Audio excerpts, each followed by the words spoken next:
오늘 오후 시간에는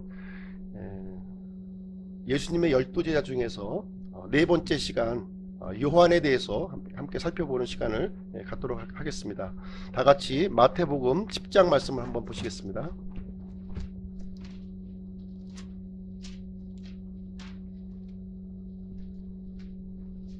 마태복음 10장 1절부터 4절까지 말씀입니다. 한 목소리로 같이 읽으시도록 하겠습니다. 마태복음 10장 1절부터 4절까지 시작. 그분께서 자기의 12제자를 부르사 그들에게 부정한 영들을 대적하여 그들을 내쫓으며 온갖 종류의 질환과 온갖 종류의 질병을 고치는 권능을 주시니라. 이제 그 12사도의 이름은 이러하니라. 첫째 베드로라 하는 시몬과 그의 형제 안드레와 세베대의 아들 야고보와 그의 형제 요한과 빌립과 바돌로메와 도마와 세리 마테와 알페오의 아들 야고보와 별명이 다데오인 렛베오와 가나안 사람 시몬과 가룟 유다인데 그는 또한 그분을 배반하여 넘긴 자더라. 오후 시간에 우리가 예수님의 12제자에 대해서 공부를 이제 하고 있습니다. 12제자 중에서 몇 분이 이제 신약 성경을 이제 기록을 해 주셨습니다. 신약 성경을 우리가 쭉 읽어보면서 발견하는 것은 무엇이냐면 12제자에 관련된 내용이 그런 정보가 많지 않다는 거예요. 실질적으로 그분들이 성경 기록자로 이제 되셔서 성경을 기록했지만 예수님의 12제자에 대한 내용이 그렇게 많지가 않아요. 인간적으로 생각해 본다면 12제자에 대한 내용이 굉장히 많이 여기에 좀 기록이 됐어야 하는데 실질적으로 보면 이분들의 이 정보를 알 수가 그렇게 많지가 않다는 겁니다. 그래서 12제자들은 항상 주님을 드러내고 주님을 순종하는, 비록 본인의 이름이 등장하지는 않았지만 주님의 뜻을 이제 순종하고자 하는 마음을 가졌음을 우리가 이제 알 수가 있습니다. 그래서 예수님의 12제자들을 보면 인간적인 결함들을 이제 다 이제 가지고 있는 사람들이었어요. 그럼에도 불구하고 예수님에게 귀한 쓰임을 이제 받았던 사람입니다. 이 12제자들의 모습을 보았을 때 지금 현대를 살고 있는 우리들도 얼마든지 주님의 제자로 쓰임을 받을 수 있다는 생각을 우리가 갖도록 합니다. 그래서 이 12제자의 이야기를 통해서 우리 기쁨 침례교회 성도님들이 예수님의 제자들로 이렇게 세워지기를 간절히 원합니다. 구원은 하나님의 생명으로 이제 태어나면서 시작이 됩니다. 그러나 제자는 태어나는 것이 아니라 주님에 의해서 이제 빚어지는 것입니다. 내가 주님의 뜻에 이렇게 무릎을 꿇고 그분의 뜻을 내 삶 가운데 순종할 때 주님의 제자로 우리는 쓰임을 받게 되는 것입니다. 예수님께서는 결함투성이인 제자들을 이렇게 품어주셨고요, 또 인내해 주셨고 가르쳐 주셨습니다. 제자들은 이러한 주님의 그 한량없는 사랑에 대해서 믿음과 순종으로 응답했던 모습을 우리는 발견하게 됩니다. 지난 시간에는 요한의 형제 야고보에 대해서 공부를 했고요. 오늘은 야고보의 형제 요한에 대해서 살펴보도록 하겠습니다. 이 요한은요, 예수님의 12제자 중에 이제 한 사람이었고요, 수제자 3명에 속한 그런 인물이었습니다. 요한과 야고보는 형제지간이었고 또 어부였고, 또 야고보와 요한은 형제지간이면서 상당히 좀 같은 부분도 있었고요, 또 다른 부분도 있었음을 우리는 이제 발견하게 됩니다. 오늘 공부하는 이 사람은 사도 요한입니다. 사도 요한에 대해서 우리가 살펴보겠는데요, 요한복음의 기록자가 되겠습니다. 우리는 이제 요한, 2명의 요한을 우리가 성경을 통해서 우리가 발견하게 되는데요, 사도 요한과 침례 요한을 우리 차이점을 우리가 좀 구분할 필요가 있겠습니다. 침례 요한은 부모님이 사가랴하고 엘리사벳 사이에서 이렇게 출생을 했습니다. 침례 요한은 형제가 없었어요. 독자로 이렇게 출생을 했습니다. 그리고 침례 요한은 당대의 아주 위대한 하나님의 대언자였습니다. 그러나 예수님의 12제자에는 속하지 않았던 사람이었고요, 이 침례 요한은 예수님께서 십자가에서 죽으시기 전에 헤롯 왕에 의해서 머리가 잘려서 죽임을 당했습니다. 그리고 이 침례 요한은 성경에 어떤 기록도 남기지 않았던 인물입니다. 반면에 사도 요한은요, 세베대와 살로메 사이에서 이렇게 출생을 했고요. 형제가 있었는데 야고보, 지난 시간에 살펴본 야고보였습니다. 직업은 어부였습니다. 12제자 중에 이제 한 사람이었고요. 이 요한은 예수님의 십자가 사건 이후에 오랜 시간을 이렇게 살면서 노년에 죽었던 그런 인물이 되겠습니다. 사도 요한은 5권의 성경을 이제 남겼는데요. 요한복음, 요한 1, 2, 3서, 계시록 이렇게 5권의 성경을 이렇게 남겼습니다. 이 사도 요한의 최초의 기록을 우리가 살펴볼 텐데요. 요한복음 1장 말씀이 되겠습니다. 요한복음 1장 다 같이 한번 보시죠. 요한복음 1장 35절부터 39절까지 말씀입니다. 한 절씩 좀 돌아가면서 교독하시도록 하겠습니다. 제가 먼저 읽을게요. 또 다음 날 요한이 자기 제자들 중에 2사람과 함께 서 있다가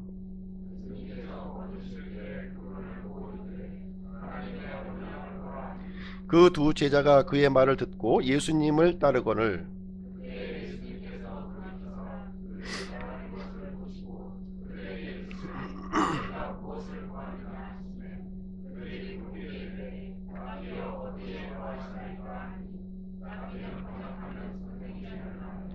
그분께서 그들에게 이르시되 와서 보라 하시더라. 그들이 가서 그분께 거하시는 것을 보고 그날 그분과 함께 머무르니 이는 때가 10시쯤이었기 때문이더라. 이 본문의 말씀을 보시면 침례 요한에게 2명의 제자들이 이제 함께 했다고 이제 기록하고 있고요. 예수님을 이제 바라보고 이제 하나님의 어린 양을 보라, 이런 예수님의 말씀에 이 침례 요한의 2제자가 예수님을 이제 따라가는 장면이 여기에 이제 기록이 되어 있습니다. 2명 중 한 사람의 이름이 이제 언급되어 있는데요. 안드레였죠. 안드레. 또 한 명의 이제 무명의 제자가 이제 등장하게 되는데요. 이 2명의 제자 중에 한 사람, 안드레를 아닌 그 무명의 제자는 우리가 사도 요한일 것으로 우리가 이제 추정이 되고 있습니다. 사도 요한은 요한복음을 이렇게 기록하면서 자신의 이름을 이제 이렇게 드러내지 않았어요. 자신의 이름을 드러내지 아니하고 이렇게 본 모습을 보았을 때 2명 중에 한 명의 제자는 사도 요한일 가능성이 이제 매우 높습니다. 사도 요한에게 일어났던 일과 이제 안드레에게 일어났던 일은 초기의 부분은 거의 이제 중복되는 내용들이 이제 많이 있습니다. 무언가 영적인 것들을 갈망하고 추구하고 찾는 사람이었고요. 마침내 메시아 예수님을 2사람이 같이 이제 발견하는 일이 이제 일어났습니다. 그래서 중복되는 내용을 제외하고 요한에게 관련된 내용만 이렇게 잠시 우리가 살펴보는 시간을 갖도록 하겠습니다. 요한은 예수님의 최측근 중에 최측근이었어요. 예수님은 12명의 이제 제자가 있었고요. 3명의 그 수제자가 이제 있었습니다. 베드로, 야고보, 요한이었는데 그 3명의 수제자 중에서도 예수님과 아주 가까이, 더 가까이 있었던 사람, 제자가 있었는데 바로 사도 요한이었습니다. 그래서 요한은 자기 스스로를 어떻게 이제 소개를 하냐면요, 주님께 사랑받는 제자로 이렇게 언급을 했고요. 항상 주님과 가까이 이렇게 머물러 있는 모습을 우리는 이제 발견하게 됩니다. 목자이신 예수님은 자신의 모든 제자들을 공평하게 사랑했어요. 공평하게 사랑했는데요. 문제는 이 주님의 사랑에 대한 반응이 양들마다 제각각이었다 하는 것을 우리에게 알려주고 있습니다. 어떤 양들은 굉장히 무관심했고요. 주님의 사랑에 대해서 인식을 잘 하지 못하고 있었습니다.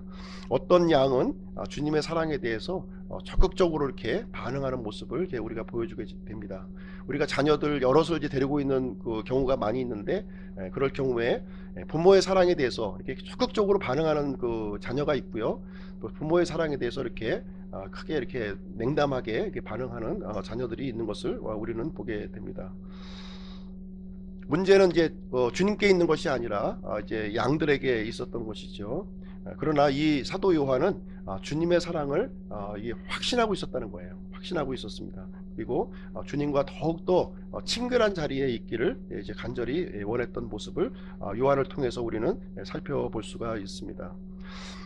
요한은 이제 주님과 가까이 있었던 모습이 성경 기록 여기저기에서 이제 발견되고 있는데요. 예수님께서 이제 십자가에서 죽으시기 전날 밤에 이제 유월절 만찬을 이렇게 갖게 됩니다. 그래서 모든 제자들과 함께 한 테이블에서 이렇게 식사를 이제 나누게 되는데, 그때 주님과 이렇게 가장 가까이 있었던 제자가 누구냐면 바로 사도 요한이었습니다. 주님의 이 품에 기대어 있는 모습으로 묘사가 되고 있습니다. 그리고 예수님께서 십자가에서 이렇게 죽으실 때 다른 모든 제자들은 다 도망쳤어요. 다 도망쳤습니다. 그러나 사도 요한만큼은 예수님의 십자가 가까이에서 예수님의 죽음을 이렇게 지켰던 모습을 우리는 이제 보게 됩니다. 대화를 나눌 정도로 아주 가까운 위치에 이렇게 머물러 있었습니다. 그리고 하나님의 왕국이 임할 때 요한은 예수님의 오른편에 앉기를 원했어요. 야고보는 왼편에 앉기를 원했고, 요한은 오른편에 앉기를 원했던 모습을 이제 보여주고 있는데요. 이렇듯 요한은 예수님과는 좀 결코 떨어져 있기를 원치 않았던 그런 제자가 되겠습니다. 그래서 요한은 성경 5권을 기록하는 그런 특권을 이렇게 받게 되었습니다. 그리고 요한은 이 예수님에 대한 인식이 아주 굉장히 예민했던 그런 사람이었어요. 예수님께서 이 부활하셨을 때 그 무덤을 이제 찾아가게 되었는데, 그 빈 무덤을 제일 먼저 인식했던 제자가 누구냐면 바로 사도 요한이었다고 이렇게 말씀을 하고 있습니다. 그리고 예수님께서 부활하셔서 바닷가를 제자들이 있는 곳에 찾아오셨는데, 그때 예수님을 제일 먼저 이렇게 인식한 제자가 누구냐면 바로 요한이었음을 우리에게 얘기를 해주고 있습니다. 예수님은 제자들과 이렇게 친밀해지기를 원해요. 어느 누구도 예수님께서 물리치는 법이 전혀 없습니다. 예수님과 우리 사이에 이렇게 간격이 느껴지는 것, 이게 멀게 느껴지는 것은 주님의 문제가 아니라 나로부터 그 문제점을 찾아봐야 될 것입니다. 구원받기 전에는 주님께서 우리를 찾아오셨죠. 그러나 우리가 하나님의 생명을 얻은 뒤에는 우리가 주님을 찾고 주님께 가까이 나아가는 그 요한의 모습을 우리가 본받아야 된다는 생각을 갖습니다. 시편 34편 18절을 제가 읽어드리겠습니다. 주께서는 상한 마음을 가진 자들에게 가까이 계시며 통회하는 영을 가진 자들을 구원하시는도다. 우리가 상한 마음을 갖고 통회하는 마음을 가질 때 우리는 주님께서 우리를 가까이 해주신다, 이렇게 약속을 해주셨습니다. 제가 한 구절 더 읽어드릴게요. 시편 119편 150절 151절 말씀드리겠습니다. 해악을 따르는 자들이 가까이 오거니와 그들은 주의 법에서 멀리 떨어진 자들이니이다. 오 주여, 주는 가까이 계시오니 주의 모든 명령은 진리니이다. 그래서 해악을 멀리하고 주님의 명령을 가까이 하는 사람들에게 주님은 가까이 해주신다고 이렇게 말씀을 해주셨습니다. 시편 145편 18절도 제가 읽어드리겠습니다. 주께서는 자신을 부르는 모든 자, 곧 진리 안에서 자신을 부르는 모든 자에게 가까이 계시는도다. 그래서 진리 안에 우리가 거하는 것이 바로 우리 주님과 가까이 하는 길이 되는 것을 말해주고 있습니다. 야고보서 4장 8절도 제가 읽어드릴게요. 하나님께 가까이 나아가라. 그리하면 그분께서 너희에게 가까이 오시리라. 너희 죄인들아, 너희 손을 정결하게 하라. 두 마음을 품은 자들아, 너희 마음을 순결하게 하라, 이렇게 기록하고 있습니다. 우리의 손을 정결하게 하고 우리의 마음을 순결하게 할 때 주님께서 우리와 가까이 되어주신다, 이렇게 말씀을 해주고 있습니다. 사도 요한에 대한 기록이 이제 많은 정보는 이제 나와 있지 않는데요. 여기저기를 통해서 하나의 조각을 가지고 퍼즐을 한번 맞춰보고자 합니다. 먼저 이제 찾아보려고 하는 구절이요. 누가복음 9장 말씀을 한번 읽어보도록 하겠습니다. 누가복음 9장.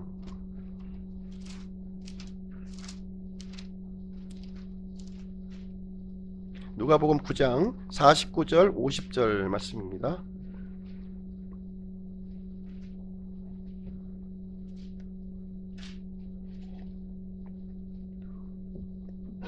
누가복음 9장 49절 50절 같이 읽겠습니다. 시작. 요한이 응답하여 이르되 선생님이여, 어떤 사람이 선생님의 이름으로 마귀들을 내쫓는 것을 우리가 보고 그가 우리와 함께 따르지 아니하므로 우리가 그를 막았나이다 하니 예수님께서 그에게 이르시되 그를 막지 말라. 우리를 반대하지 않는 자는 우리를 위하는 자니라 하시니라. 어떤 사람이 예수님의 이름으로 마귀를 내쫓는 것을 요한이 이제 보았습니다. 그래서 그 사람이 하는 일을 보고 요한은 이제 그런 일을 하지 말라 이렇게 제지하면서 이 사실을 제 주님께 보고를 했습니다. 그때 주님께서는 그 사람을 제지하지 말라. 우리를 반대하지 않는 자는 우리의 적이 아니다 이렇게 답변을 해 주셨습니다. 많은 사람들이 요한과 같은 실수를 이제 많이 하고 있는데요.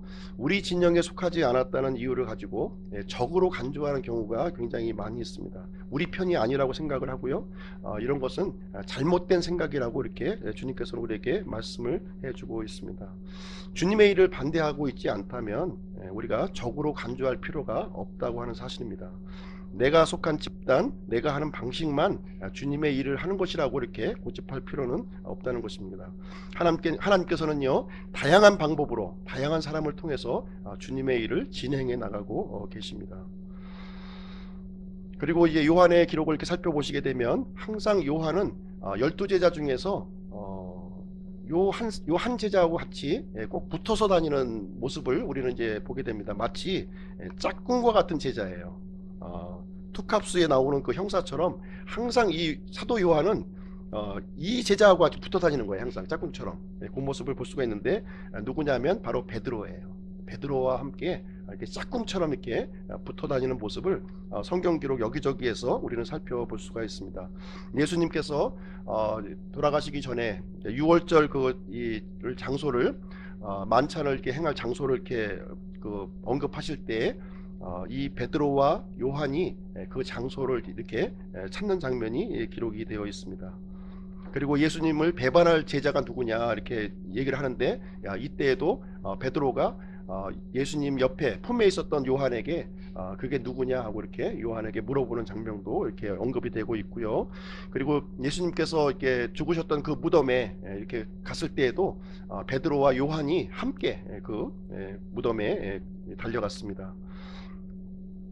그리고 예수님께서 부활하신 이후에 이 두 제자를 찾아오셨는데 베드로와 요한에게 이렇게 찾아오시는 장면을 우리가 살펴볼 수가 있습니다.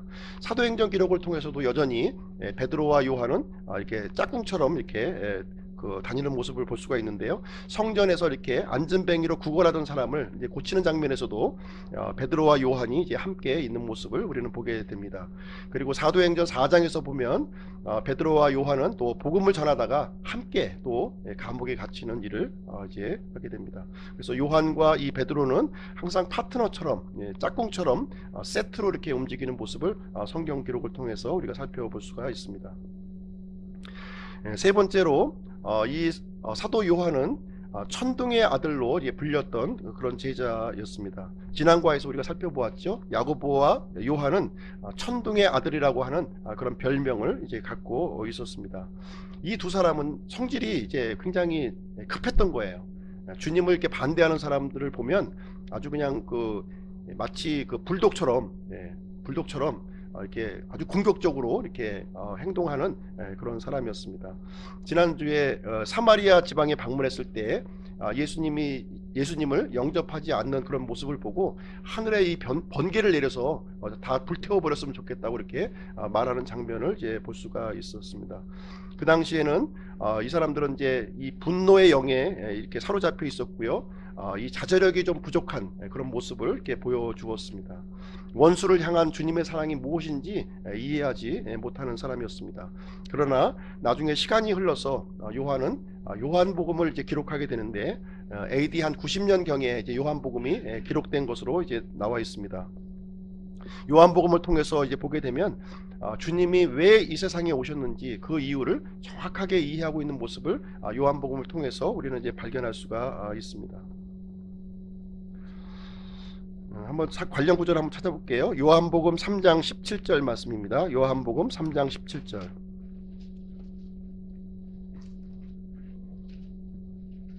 요한복음 3장 17절 같이 한번 읽어보겠습니다. 시작. 하나님께서 자신의 아들을 세상에 보내신 것은 세상을 정죄하려 하심이 아니요 그를 통해 세상을 구원하려 하심이라. 그리고 한 구절 더 보겠습니다. 요한복음 12장 47절.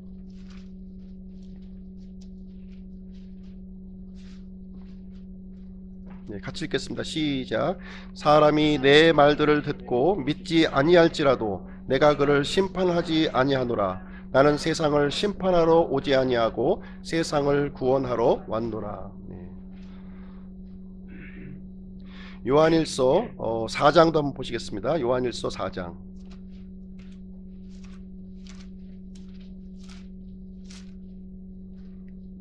요한일서 4장 14절. 같이 읽겠습니다. 시작.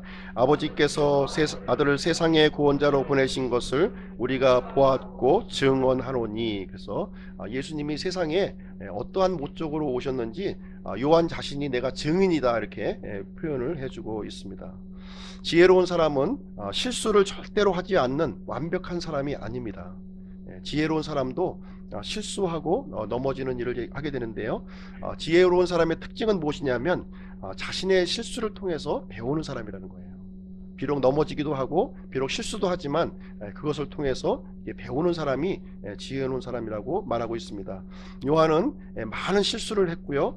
많은 그 잘못을 저질렀습니다. 그러나 그 실수와 잘못을 통해서 배우는 그런 지혜로운 사람이었음을 우리에게 말씀을 해주고 있습니다.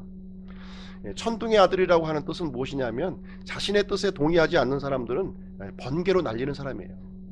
수만 볼트의 번개로 찌릿찌릿 날려버리는 사람이 바로 이제 천둥의 아들이라고 하는 뜻입니다. 그러나 이런 사람이 나중에 주님의 사랑으로 이렇게 빚어지고요, 하나님의 은혜로 변화되는 삶을 살았습니다.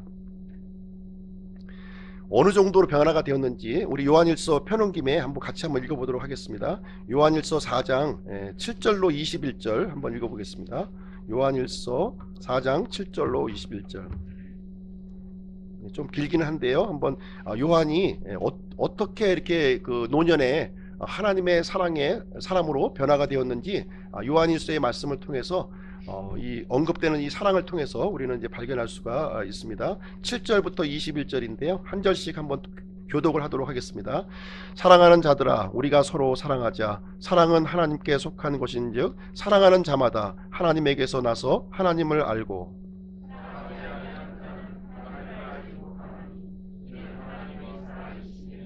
하나님께서 자신의 독생자를 세상에 보내사 우리가 그분을 통해 살게 하셨은즉 이것 안에서 하나님의 사랑이 우리를 향해 나타났느니라.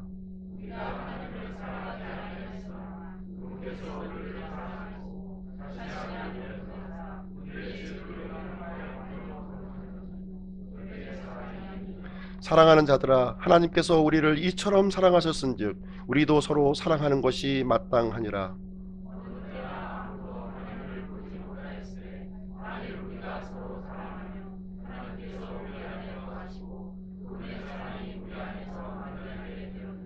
그분께서 자신의 영으로부터 우리에게 주셨으므로 이로써 우리가 그분 안에 거하고 그분께서 우리 안에 거하시는 줄을 우리가 아느니라.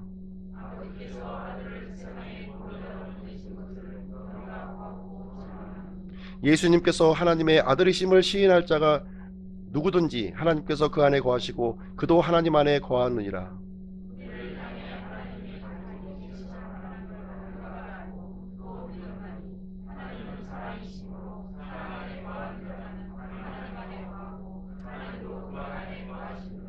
이 점에서 우리의 사랑이 완전하게 되었나니 이것은 우리가 심판날의 담대함을 가지게 하려 함이라. 이는 그분께서 어떠하신 것 같이 우리도 이 세상에서 그러하기 때문이니라.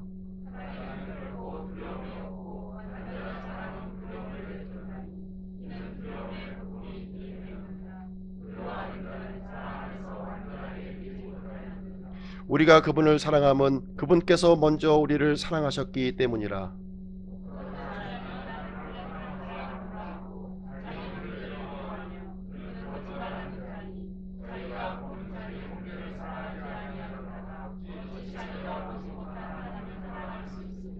하나님을 사랑하는 자는 또한 자기 형제를 사랑하라는 이 명령을 우리가 그분께 받았느니라.